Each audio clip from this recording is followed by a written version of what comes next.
Welcome to GLHF, the world's first podcast in video games. Today, Oh my God, in Sherwood back Dungeon again, because in the I dungeon. am lazy and unoriginal and I didn't think of a different game. No, I like that we go through eras where we like find a game, and if it's like extremely easy to set up and turn on, Yes. we just end up doing it for like 5 episodes in a row. I think it's a good thing. You know, it lets people settle into the environment. And I think this one is just kind of awesome. It's extremely awesome. I mean, look at me. I look incredible. You look incredible, but I can't see You you do right look now. incredible, and I'm jealous because I'm usually the skeleton, and I'm like jealous that you're the skeleton. I was very surprised. I didn't say it on air, but we were picking, and by on air, I mean in conversation with you as friends. You said you But wanted to be we the were picking skeleton, and I was characters. like, out of the No. generosity of my heart, I was pick like, first. I let you pick first. I remember this very specifically. oh, 'cause maybe I was don't like, remember. Mem's going to want to be the skeleton. I know she's picking that fucking skeleton. And then you said, I'm going to be this giant guy with horns. And I was like, oh, I guess I'll be the skeleton. So I picked the skeleton. But listen, if you ever want to switch, we can't. It's too late. It is too late because now we're established. These are avatars. I did, well, Yes, because no I one picked will this guy know. at the last second because this looks the most similar to like the old school version of this game. That I do remember you saying that, yeah. So, I mean, yeah, last episode we were yapping so much about other shit I didn't even like get to talk about my experience with this game, which of course I did in the last episode anyway, but it Yeah. used to look much worse than it does now, if you can believe it. Yes, you showed me screenshot. There's like one YouTube video of somebody comparing the old with the new, and that video comparing the old with the new is from like 10 years ago, which Yeah. tells you something, because then it's like even older and it looks even newer now. So Yeah, it actually, I mean, it looks pretty good for now. Like, I think it's stylized in a way where, like, this looks like how it's supposed to look. It doesn't look bad to me.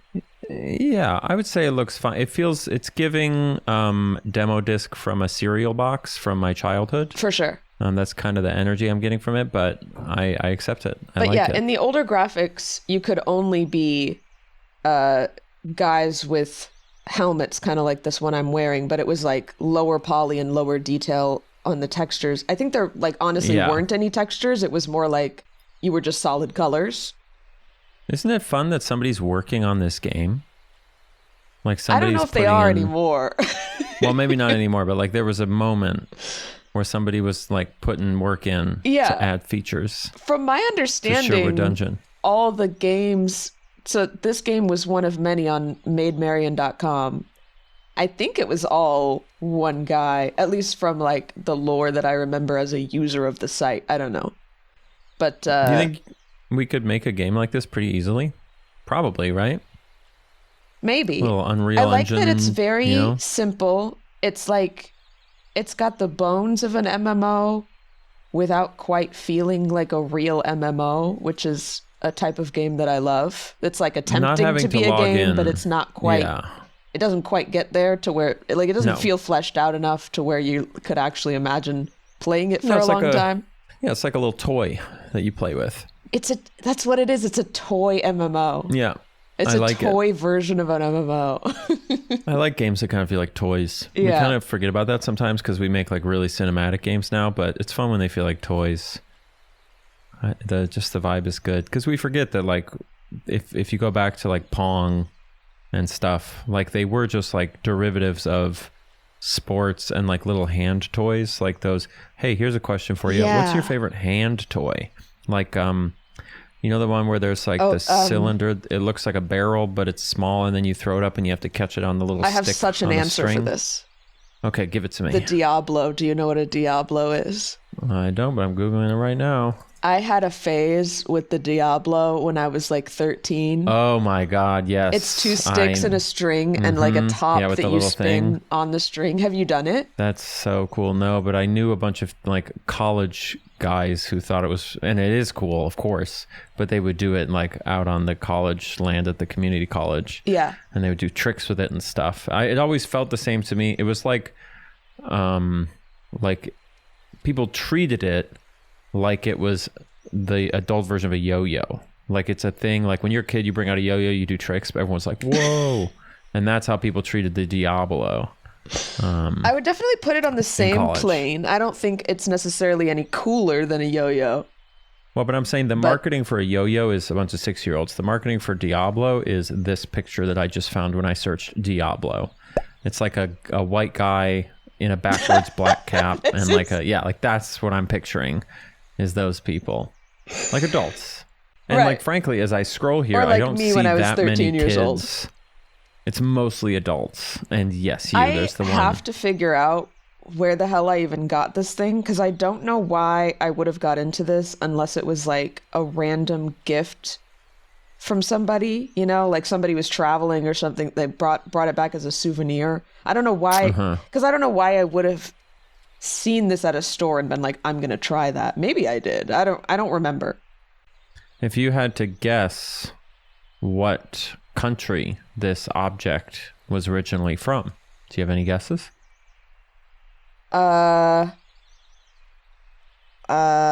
Gosh, I don't know. Somewhere in South America.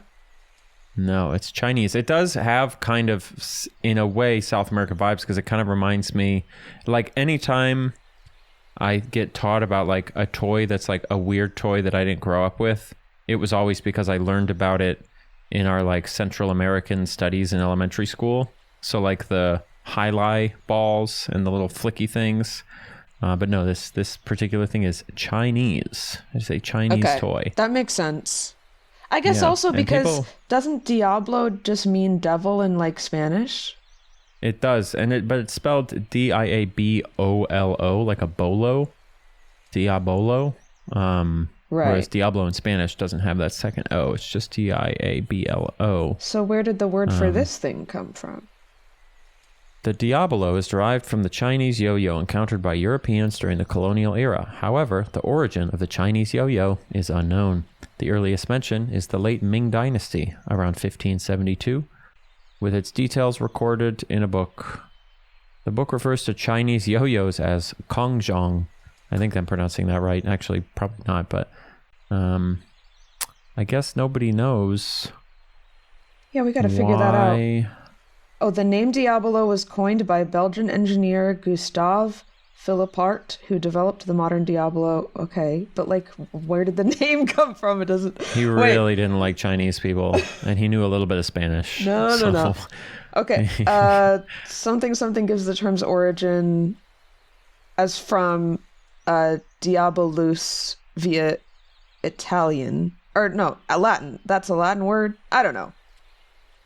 But I'm not sure. Reflecting the older name, the devil on two sticks. So I don't know. Is that just because it's hard as hell to use? So it is based on a word for devil, basically. Okay, there you go. But it looks like it's been around a while. Like yeah, at there's least pictures of women playing with this thing in the 1800s. It was all the rage, it says.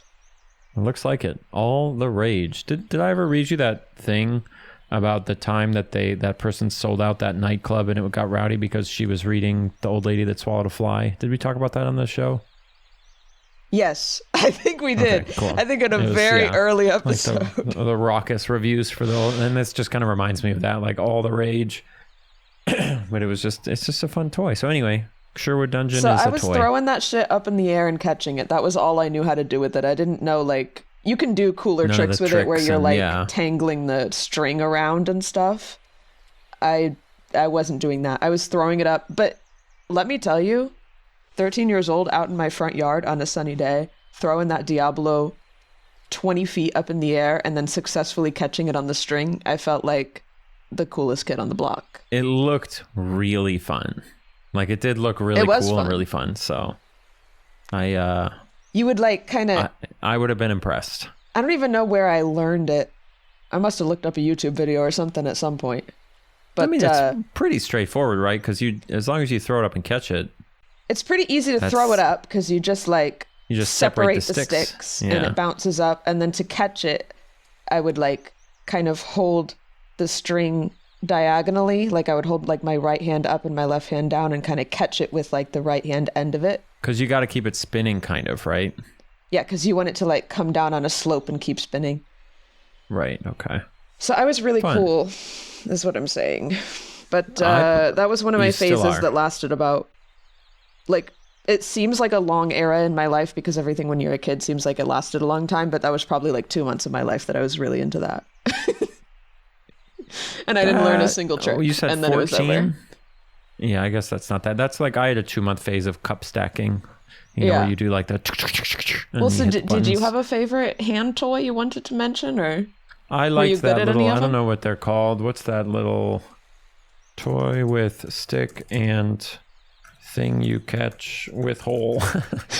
The little ball with a hole in it, and you get it on the... It's not a ball, no. It's a stick, antique wooden stick in the hole barrel game. That's what...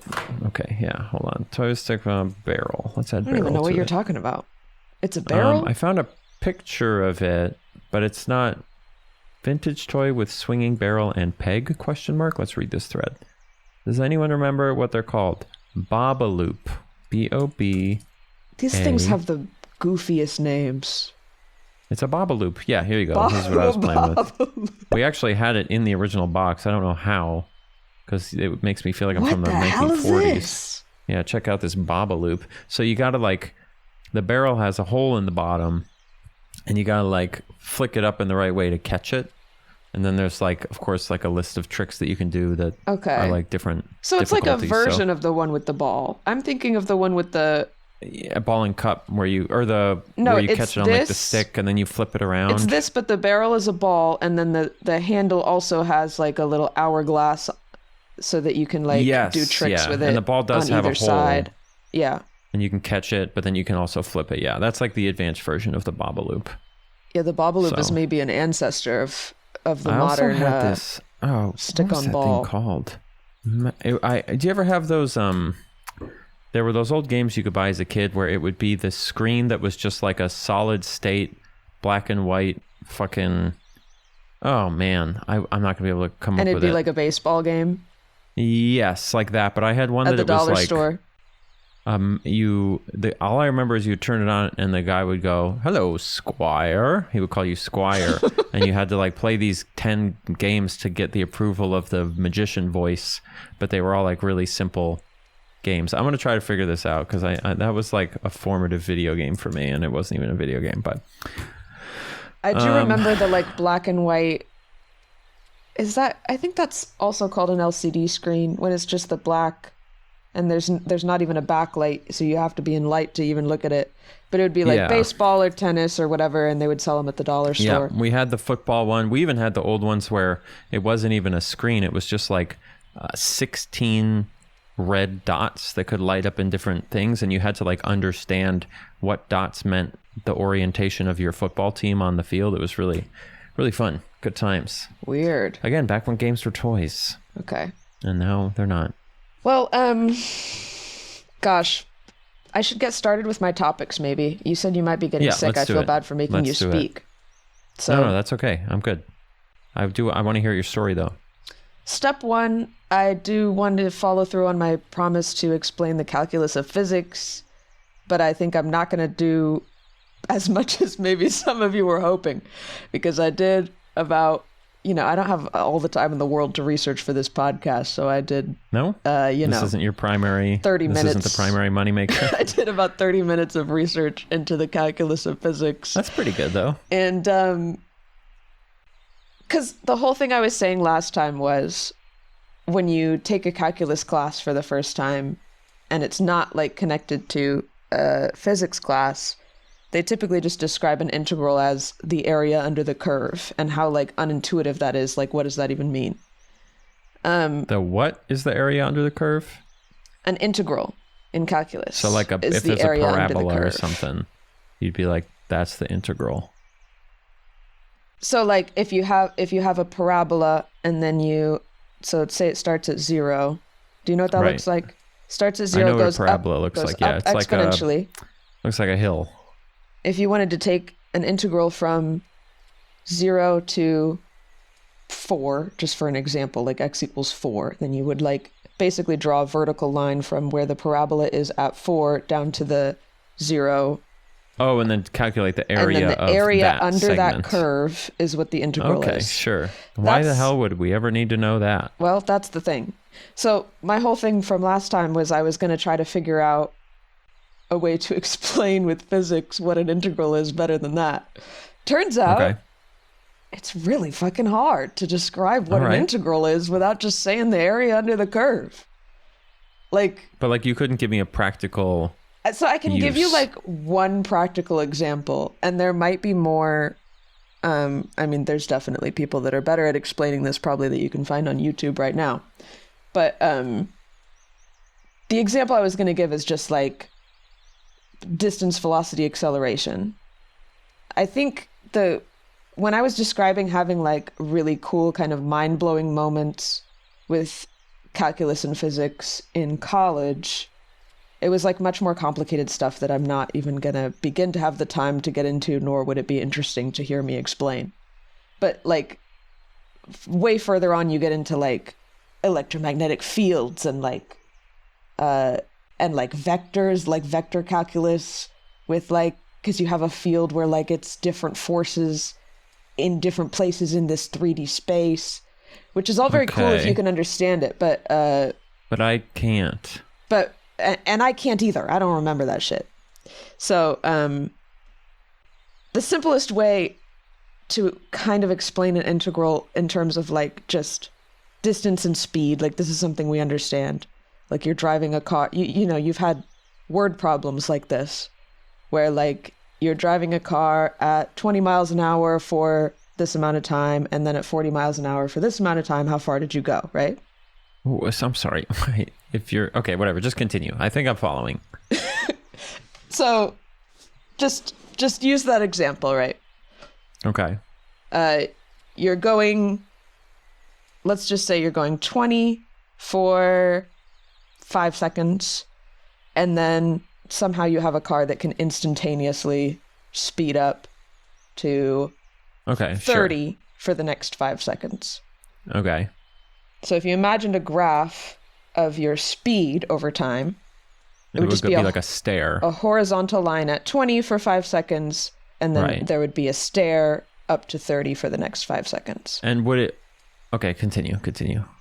So if you wanted to find the distance that you traveled in that whole 10 seconds, what would you do? I know now I'm making you think. Well, but- this is relatively simple because it's instantaneous, right? Right. So I can just go 20 miles an hour, 5 seconds. You can calculate that and then add it to 30 miles an hour, 5 seconds, whatever. Right. And then you add it together. But I guess if there's an acceleration curve, that gets more complicated.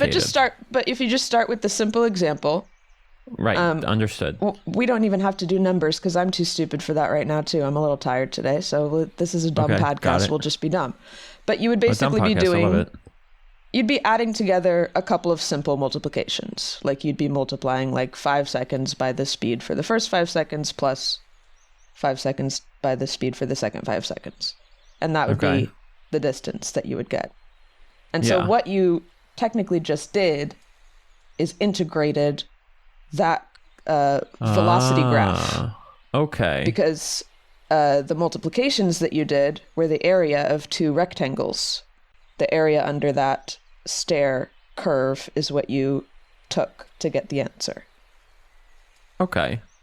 And so basically what you're saying is that's a simpler version of what's useful about calculating the space under a curve. So you could also use it for things like if there's something that changes over time smoothly, like I'm trying to think what would be good, because again, I've always heard calculus is like we use it to calculate the fuel quantity left in a rocket, or the distance traveled by a rocket as it accelerates to something, right? Mm-hmm. So anything like that you could use it for. Like if there was a like the amount of a medicine that's in your body, as it like recedes over time, it's going to go on like a curve, and then if you want to figure out how much is left in somebody's body, you could calculate that. That's probably not a great example, but am I following kind of ish? Yeah. So with like distance and speed, the integral of speed is distance. The derivative of distance is speed over time. Right. Sure, Like, of course, obviously. Because speed is just distance over time. Change in distance over change in time. That's what a derivative is. And then the Okay. integral is the opposite of the derivative. It's going in the opposite direction. So I don't have to get too much more into it than that because it's impossible to explain on a mainly audio platform without Yeah. like drawing a bunch of stuff. But that's the simplest ways really to describe what an integral is either, well, it's the opposite of a derivative, or it's the area under the curve, or with like super simple examples where you are just doing like, where it's like a really simply shaped curve, like what we just did with like the step stair thing. So unfortunately, that's not really that cool. And I think part of what I realized in trying to explain it is that maybe there isn't really a great way to explain a lot of these mathematical concepts, because the cool thing about math is that we're making something abstract in order to do things with it that we can't do intuitively. Like, yes. Yeah, exactly. Yeah. And I think we really overvalue our intuitions in terms of, I feel like everyone has this intuition that like, if something exists, then I should be able to intuitively understand it. And if not, then it's, who cares, right? Mm-hmm. Or like, because there's that saying where people will be like, oh, if you truly want to, you don't truly understand something until you can explain it to a 5-year-old. And it's like, some things a 5-year-old just can't, they're not going to know. There's no way to teach that. I mean, some things are actually just very complicated, like quantum physics and complicated mathematics and stuff like that. For sure. And it is good to be reminded that like that feeling of, I don't get it, this doesn't make sense, and I can't intuit this, is not a limitation. Like there are ways through and past that, but your body does tell you like, I don't know, I can't figure it out, who cares? But some things are just beyond, we're standing on the shoulders of mathematical giants, and sometimes you just got to know shit to learn shit. Yeah.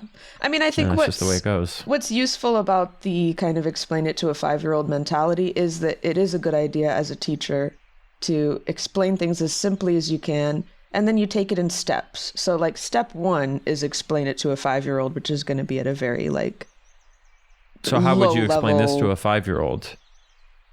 You should be like, when mommy is speeding down the highway and she's like changing speeds a lot because she's got a lead foot. Well, sometimes mommy really needs to know so step 1, how far she went. Step 1 of this discussion is like math, like how do you do addition? And then step 2 is like multiplication. And then, because you have to understand some concept of math to even understand like what a speed is, right? Because that's a number.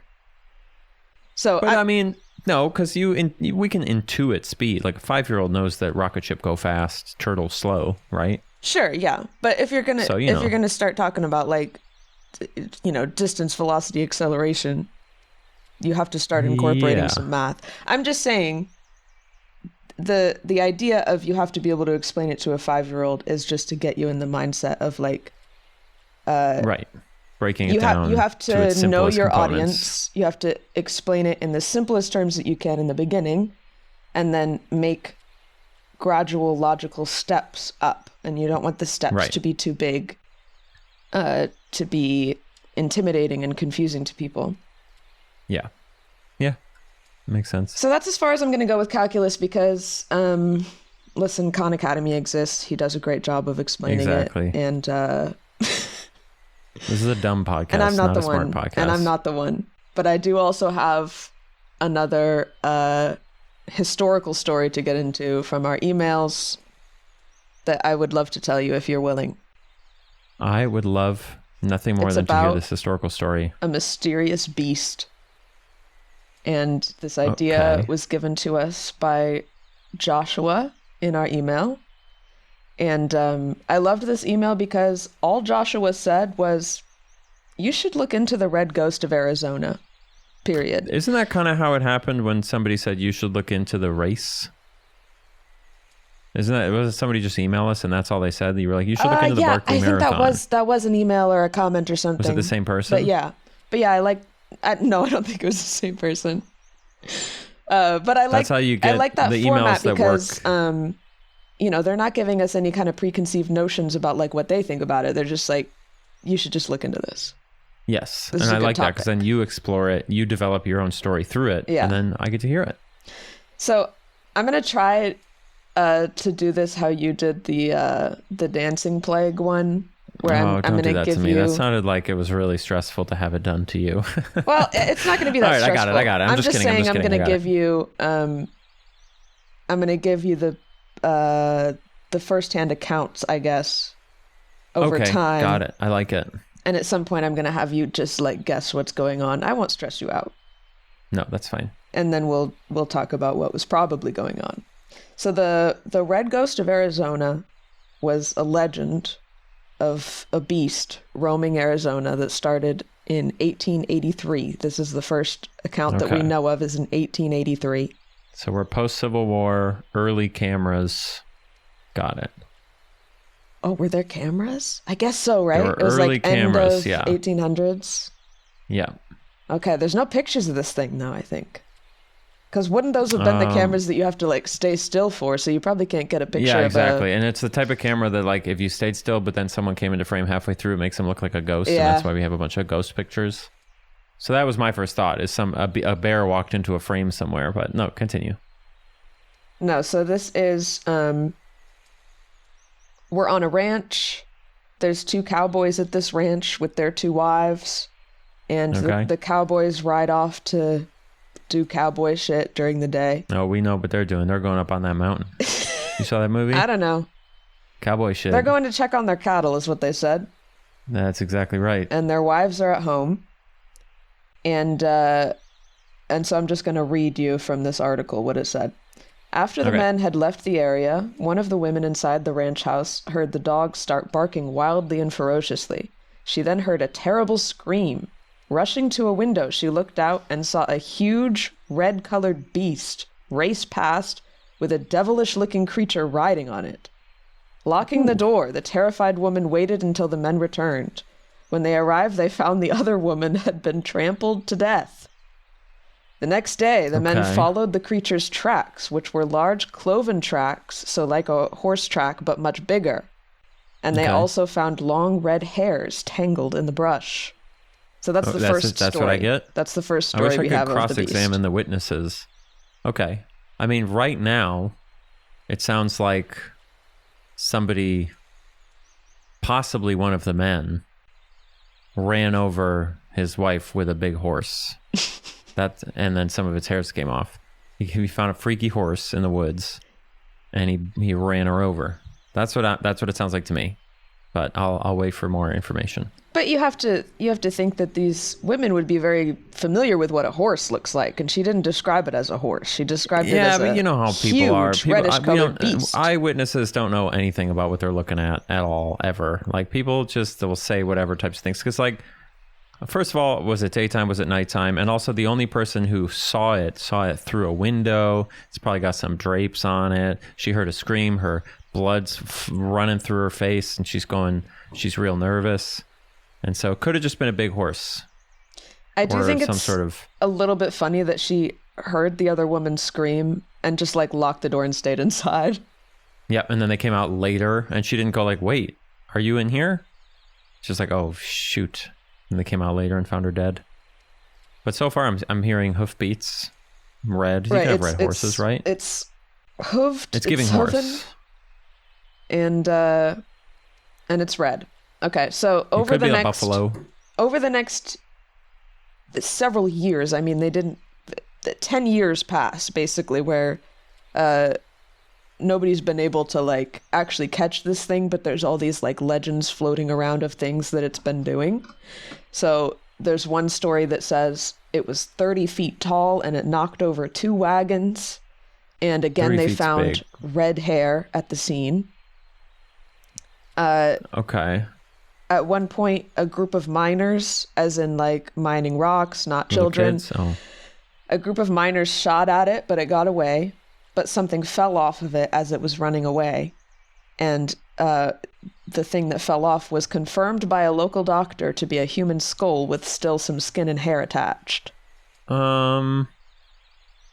Okay.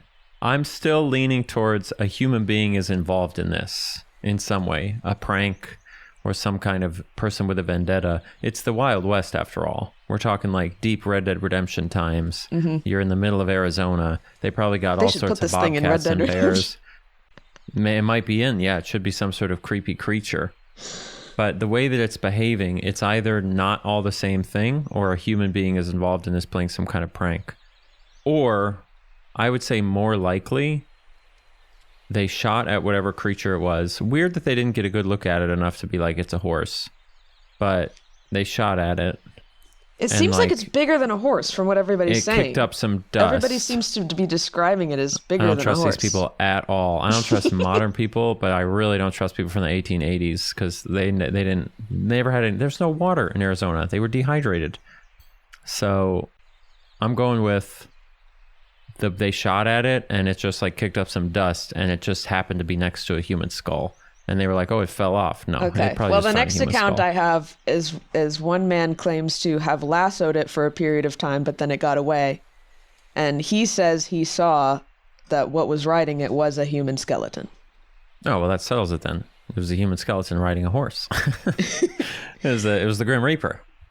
So finally, listen, some people, there probably was, some people look pretty rough when they don't eat for a while. Old people can look very skeleton-like. Like, I'm just saying there's a lot of possible explanations here. A really, really pale, naked guy who's old and frail riding on a extra large red horse. Just riding around terrorizing people. He's knocking over wagons. He might be confused. He's scaring people. Yeah, he could be. And he's terrified because miners are shooting him. Well, he should be scared, I guess. It doesn't explain the human skull.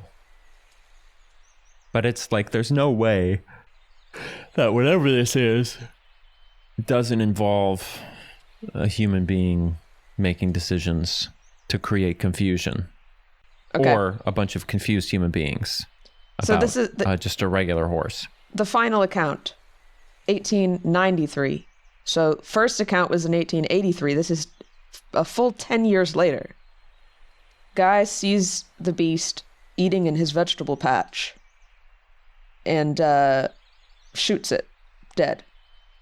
Oh, fuck. And then this is again from the article. It could have just been a moose.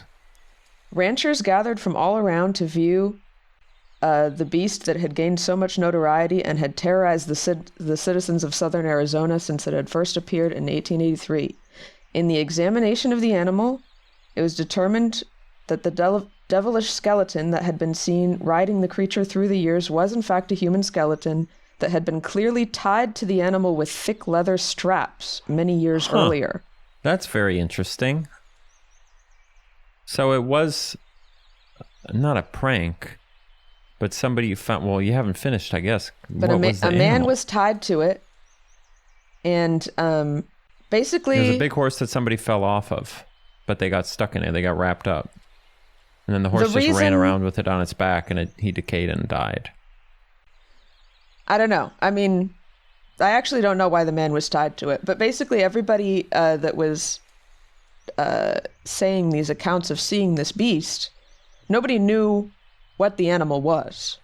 Okay, it wasn't a horse, but it was something else. We still don't know? And, even after they killed it? No, the people at the time didn't know. So would you like to maybe take a couple guesses what the animal was? It is not a horse. And everybody described it as bigger than a horse. I mean, a moose. It would be my next guess. It's like a moose because I would have thought the horns might be mistaken. But there's no mooses in Arizona. Bigger than a horse. Couldn't be like a cat. Maybe not an elephant. They don't got that down there. Komodo dragons. No. Birds. Definitely not. Cow? A bull? I'm gonna go with bull. Because bulls can get pretty freaking big. It was not a bull. I'm going to tell you the big reveal / related information, which is in 1856, there was a new initiative by Jefferson Davis, who at the time worked for the U.S. government, later would become the president of the Confederacy. A few years later, he worked against the U.S. government. Yeah. He, by the advice, I think, of one of his subordinates, started something called the U.S. Camel Corps in 1856. No way. I guess that would be so confusing if you hadn't heard about the Camel Initiative. Yeah. So camels, as we know, not native to North America. No, yeah. But they are reddish in color.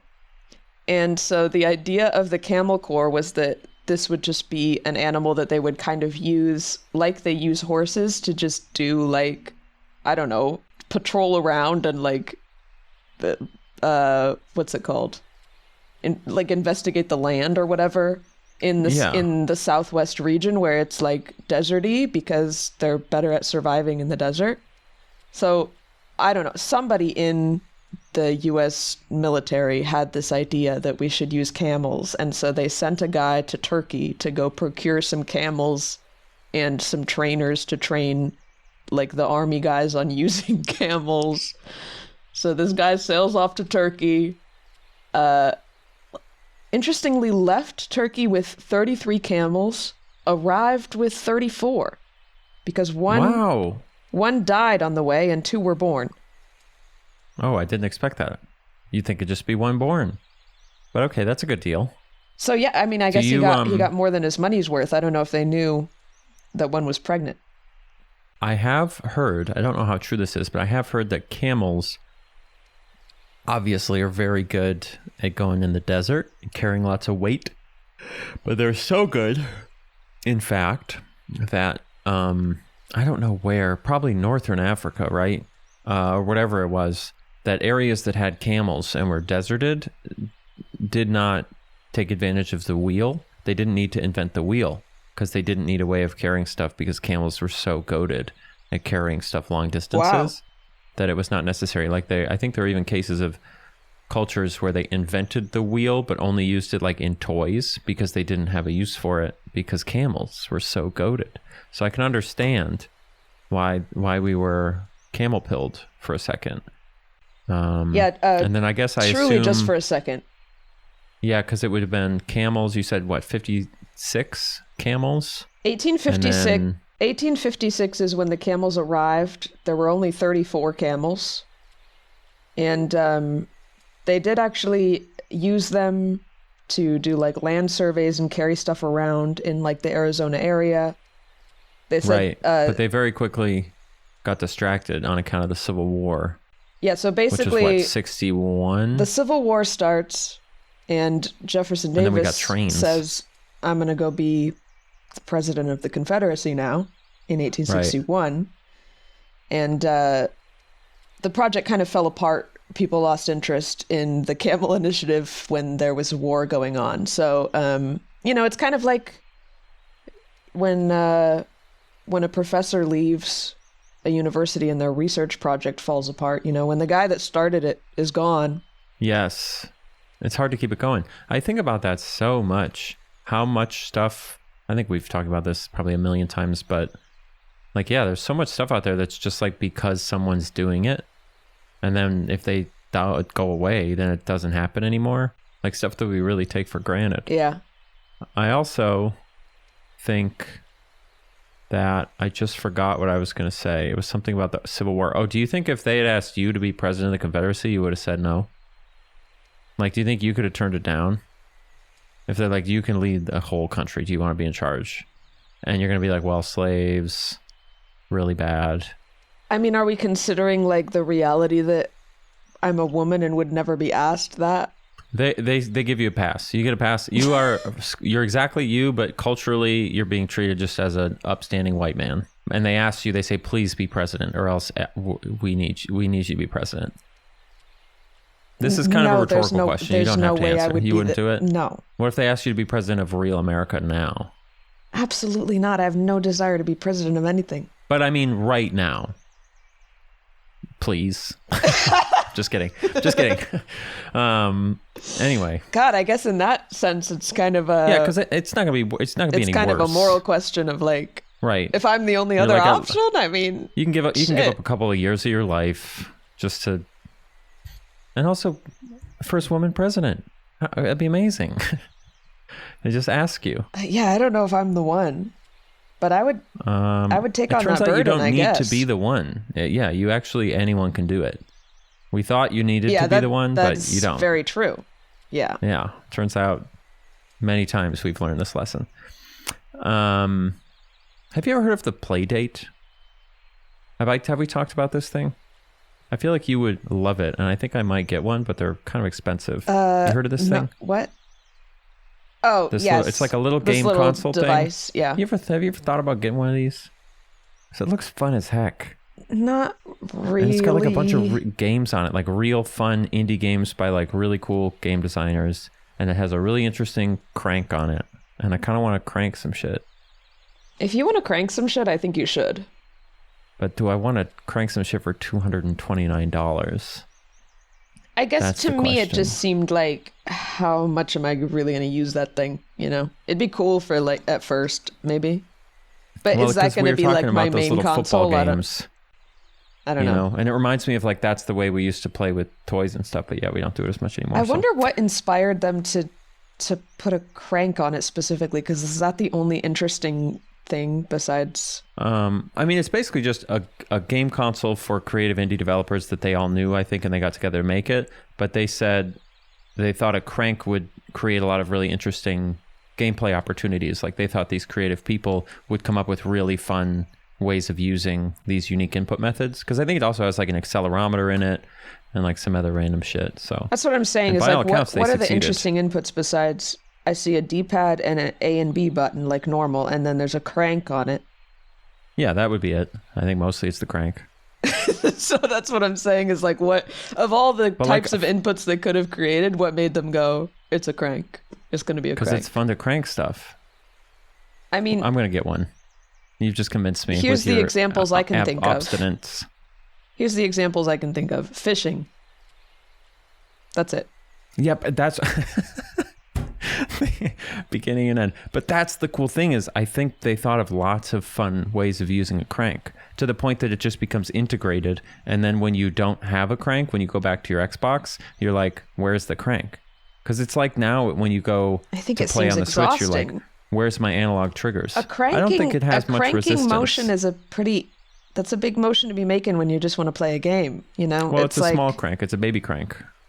All right, you're not convinced. Okay, listen, I get it. I think you should get it and tell us how it is. I think it does seem cool. It seems cool maybe for like a kid that doesn't have other consoles. But so you're saying if I get the play date, I'm going to be you with the Diablo, but I'm going to have a play date. Like it's like a thing I think is cool for adults. Yeah, it might be a phase. But also you need, you said you need hobbies to spend money on, so you should buy it and just... Well, I think what I'm going to do you pay is for I'm the going to put on games my too? list. No, it comes with like the full set of 24 games. And then I think they're going to do like a season 2 of games with another 24 that you can buy and download to it. Because being a phase is not necessarily a bad thing. I think that if you got it and enjoyed a few months with it, then it's fine. If it's worth it to you, it's worth it. So there's nothing wrong with that. I'm just saying it might end up on the shelf after the phase is done. It probably will, but so did my GameCube, right? So did my Dreamcast. Is what it is. But we'll think about it. I finally got enough Huel to send off to the lead laboratory, speaking of which. So soon Wait, I'm going to have results. Explain that. What do you mean? You had to gather enough Well, because volume? I'm trying to be scientifically, because you can you can read on products. There's like the little barcode with the little numbers, and it tells you what lot it's part of, or like what batch. And I wanted to make sure I had several different samples from different batches, because I didn't want to just get the one bad batch that had too much lead, or maybe one good batch. So I'm separating all the batches and making sure I'm getting a good sample spread. Then we're going to send those in. We also got our pipes tested for lead, so we'll have like a comparison of like which has more lead, and then we're going to get our blood tested for lead. So I'm covering all our bases here to get a comprehensive look. I'll do a presentation on the pod at some point. So this is just for the pod? You're not making a lead no, I'm not making a video. video? This is mostly just because I think it's interesting and I'm excited about it. But it's also for the pod because it's good. It's good to learn things. And in a funny way, I could probably publish a Consumer Reports thing on it if I wanted to, because I think this is about as much work as people do for those types of things. I wonder what the results are going to be, and then also what is Huel going to think? Do we need a lawyer? No, I mean, according to Huel, they've done, if in their mind, objective testing and determined that the lead is safe. So if they're not lying, then we'll be fine. you know? And when's the last time a corporation lied about a thing like that? It just doesn't really happen. So I think we're going to be fine. So. Yeah, I think we're going to be just fine. But if they want to stop the report from coming out, they can email me with an offer. Right. Of course. And instead of the report, I'll be giving a Huel sponsorship on the pod. We'll see what happens. All right. I mean, I like the sound of that. Was that all the 2 topics? That's what you got? I actually I didn't really like thing. Conclude the camel story. There's not much of a conclusion, like, well, because we still don't know what happened. What happened? What happened? Well, because we know that there was a camel corps, and we know that somehow a camel ended up roaming the land with a skeleton strapped to it. We still don't. I mean, there's not much of a conclusion. I guess I was just gonna say that's the remaining mystery: is why was there a guy tied very tightly to a camel that perished? Did he perish before he was tied to the camel or after? I mean, you know how people were back then, I feel like, right? Like, if you think about... You think it was just some kind of punishment? Okay, so I've been playing Kingdom Come Deliverance 2, right? And this isn't quite the exact same thing, but it illustrates how people used to be back then, right? This is, I think, a fairly historically accurate game. And there's a moment in that game where you walk up to this guy, and he tells you that a long time ago, they have this thing that they do in their village. And he says this, like, of course we do this. Everyone does this. Sure. But basically, like, they don't write things down. They have, like, an oral culture. But if something's really important that they really need to make sure that we remember, like, who owns what land, and they need to make sure that for decades to come, we know exactly who, like, which tree, whatever. What they do is they all get together, and they decide... who's owns what, and they say it out loud, like, okay, from this tree over to this stream it's yours, and from this tree over to that stream it's mine. And then they pick one person in the group, usually like a young healthy guy, and then they beat the snot out of him right after they decide to spike his cortisol enough that he will never forget that day and exactly what was said. Are you serious? I don't know if this is real, but I was dying laughing when the character told me this, because he's talking with some of his teeth are knocked out. And he was like, he was the guy. Yeah, because he was like, these people stole the land, and I know that because when they beat me up after deciding the land, he like casually mentions, like, back in the day, I was the guy that they beat up, and then they took the land because they decided it. And then you can ask, like, wait, why did they beat you up? And he goes, what do you mean? Like, because they needed me to remember. And I'm like, oh my God, that's the smartest dumb thing I've ever heard in my life. So that's just how people were. They were like, you did something wrong, we're going to tie you to the back of a camel and just send you out into the desert as a punishment for things. Like, we did all sorts of funny stuff like that. Yeah, I guess.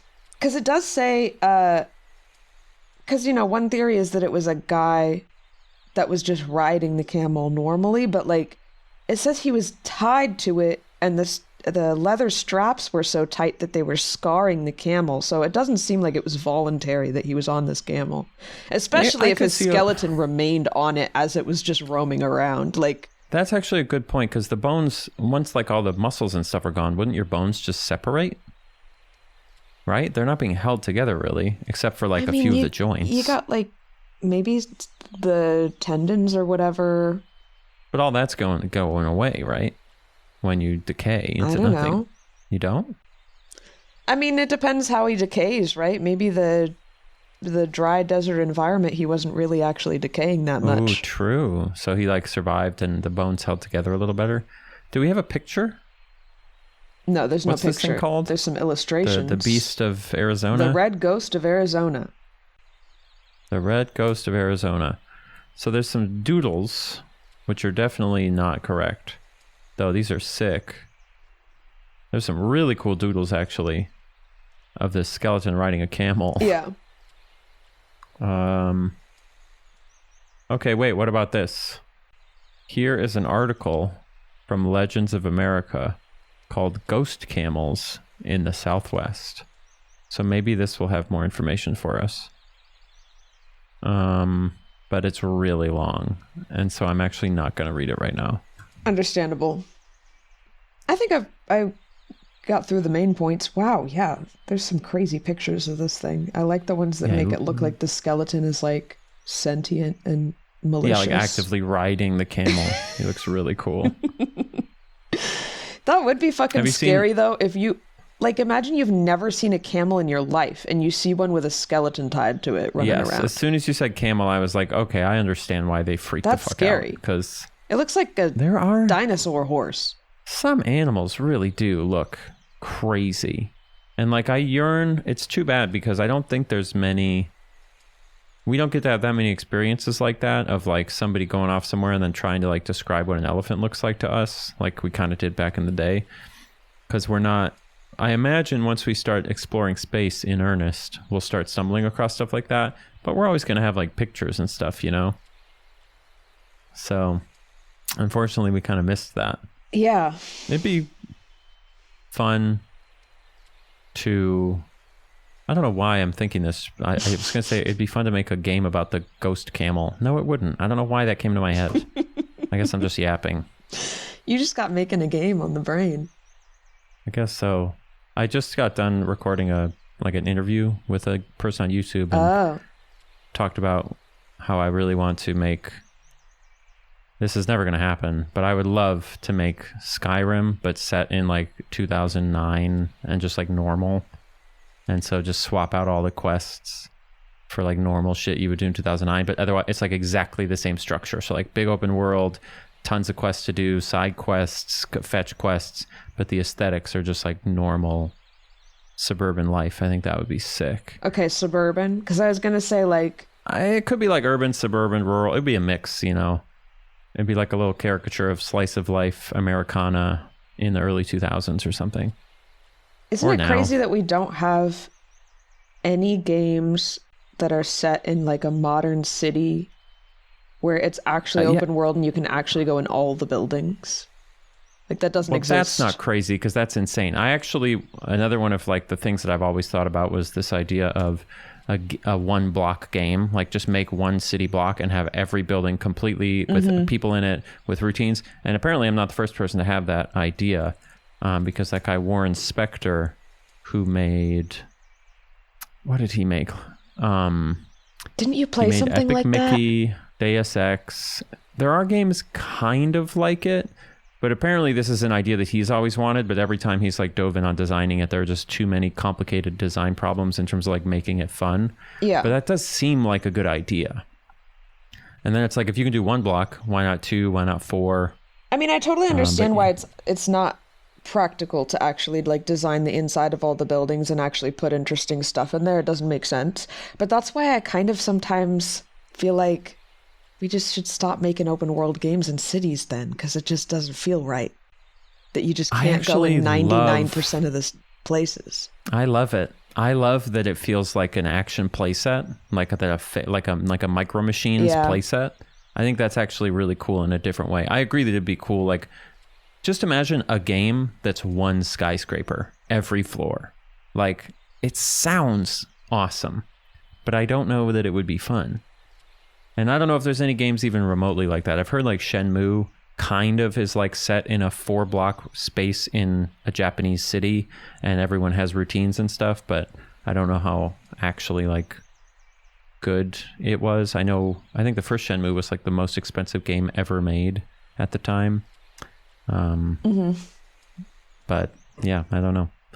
I'm fascinated with the idea. I just don't know if it's actually possible to make it fun. Somebody could figure it out. Could be me. I guess it would be a little bit, what's the word? Agoraphobic. Does that make sense? Like if you're just inside all the time? Well, you mean like for the skyscraper game? Yeah. Yeah. But imagine if it was like an apartment complex and you could go in you probably have to do have a grocery store outside or something to get like a little bit of a neighborhood. But like every apartment has like people in it and they give you little quests to do, like, hey, can you walk my dog or whatever. I just think it sounds so sick, but I don't know if I'm just like my head is on backwards. I think you're describing Animal Crossing. I kind of am actually, yeah. Just like photorealistic Animal Crossing is kind of what I'm getting at, I think. but in a modern city with modern aesthetics. You might be right. Yeah, I think it's Animal Crossing. Because they do be doing that in Animal Crossing. Hey, can I have a gift? Hey, can you go to the store for me? I gotta say, there's not as many gift exchanges happening in my real life as there are in Animal Crossing. Like, if I was to believe that was what life was like when I was a kid, you know? Like people aren't just out here, I got this for you for no reason. Well, you could be the player character. I could, and, just start giving it. people stuff. And see, but the reason why it's hard in real life is because it has to be like something they'll want. But in Animal Crossing, you can give them like an apple or like any shirt, so and they'll wear it happily. And it's just, that's not the way it goes, I love the passive aggression sometimes in Animal Crossing where they'll be like, I found this old junk in my backyard. You can have it. Right, yeah. You can take it. You have to be like, thank you. I appreciate it. I haven't played Animal Crossing in a while. I hope they make a new one soon. Oh, they won't. They certainly won't. Yeah, it seems like the other one... That's not happening. It seems like the one they're doing is just doing pretty well still, so... All right, well, that was all my topics. Yeah, hey, look at that. That was... What else is going on? Almost over. Do we want to do one email just to keep it up? Oh, gosh.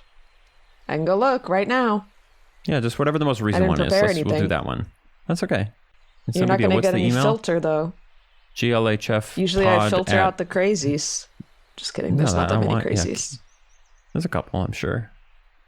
GLHF pod show cast pod glhf.pod.show@gmail.com.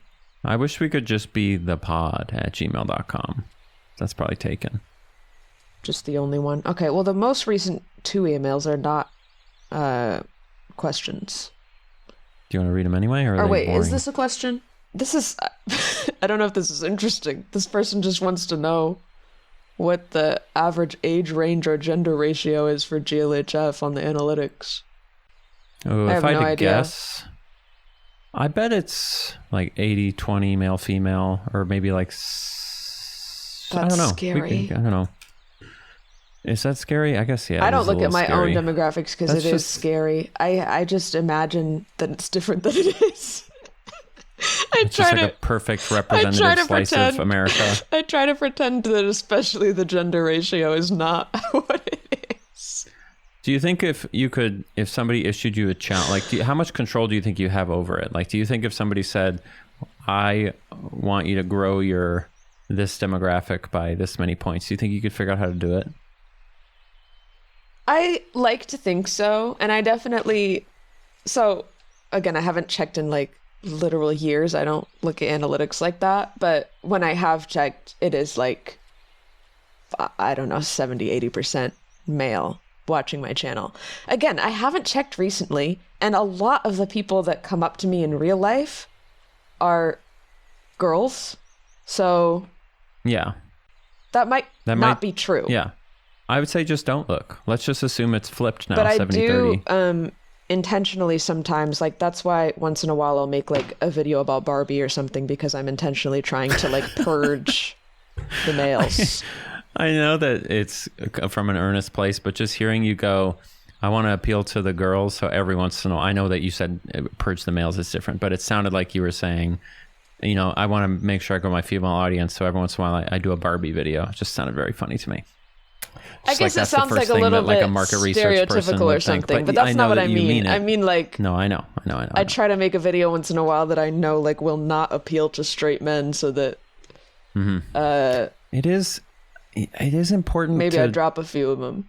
Yeah, you got to cull your audience sometimes. You got to do little purges, I think. That's important. You do. I feel like I'm I've due always for said one. this, that, like, you have to...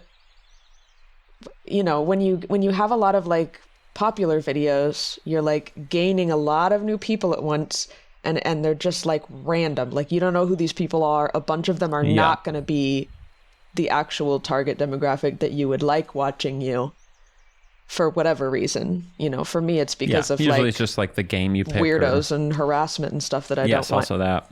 But so you do every once in a while, I think, have to make something that's like very, very targeted at the people that you actually want to watch you and stick around, so that you intentionally lose some of the other others. people. And you can't be sad about losing some of the others, because you got to remember it's not who you wanted anyway.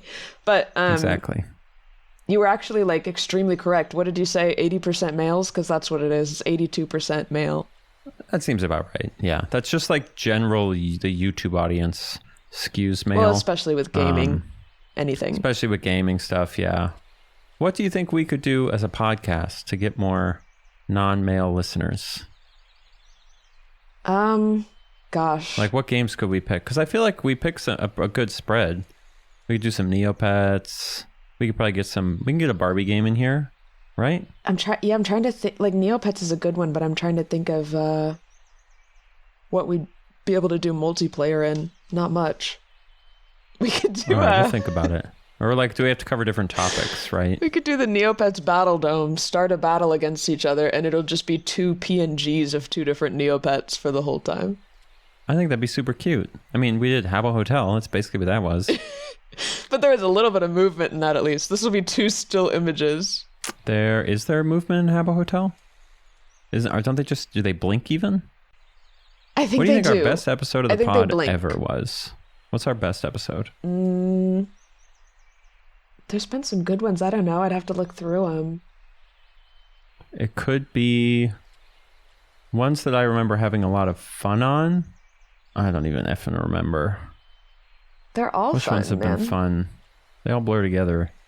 I didn't even know. There were people commenting on the last one being like something about pots and pans. I don't even remember talking about pots and pans last episode, and apparently we did. Well, that's the thing. We don't even remember what we say, let alone what the best episodes were. Yeah. I mean, I really liked the Desert Island story. That was really good. That was a good one. Because it's always fun when the location lines up with what we're talking about. So that one came together really well. The one where you were Granny. Yeah, that was just awesome visually, because it was just awesome to look at me like that. Look at Granny, yeah. Man, we've done a lot of these freaking podcasts. There's been a lot of people walking past our screen as we've been talking today. Have you noticed this? And everybody what do you think the concurrent player is? I don't know, probably like 20. And they're all French people, apparently. Wait, isn't there a members list? Hang on. Didn't I find this last time? I'm trying to look for social. There's one other person in this room aside from you. Oh, they just left. But we've seen at least like 4 people come by. Yeah, they're just coming and going.